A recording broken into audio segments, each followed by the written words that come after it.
The Russians have been asking for the negotiations consistently. Of course, the Ukrainians understand perfectly well that the Russians will be coming to the negotiations from the stronger position. They're occupying Ukrainian territory, not vice versa.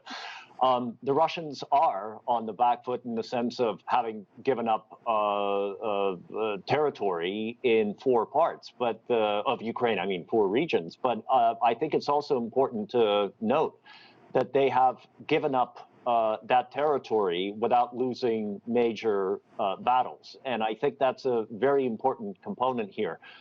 In Eastern Europe, where territory is plentiful, there is a long history of trading terrain for time, which it certainly seems to me like the Russians are doing. Does it look good? No. Does it make the Russian army look good? Absolutely not. Are there political costs to this?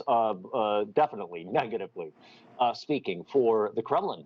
But the Russians are keeping their army intact. The size of its army is growing in eastern Ukraine. So whether these are tactical moves that are aimed to pursue forward overall strategy, I think is more likely. Whether the Russians will be able to do anything with it, we will see. But let me just remind everyone that the Russians are actually making very slow gains in the Donbas region, where they're on the outskirts of Bakhmut. They're moving towards Ugledar very, very slowly. That's in the southern part of the Donbas.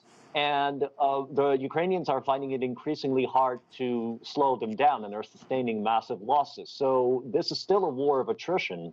And when you put the 2 countries on the balance scale, unfortunately for the Ukrainians, the Russians have more fat to burn up.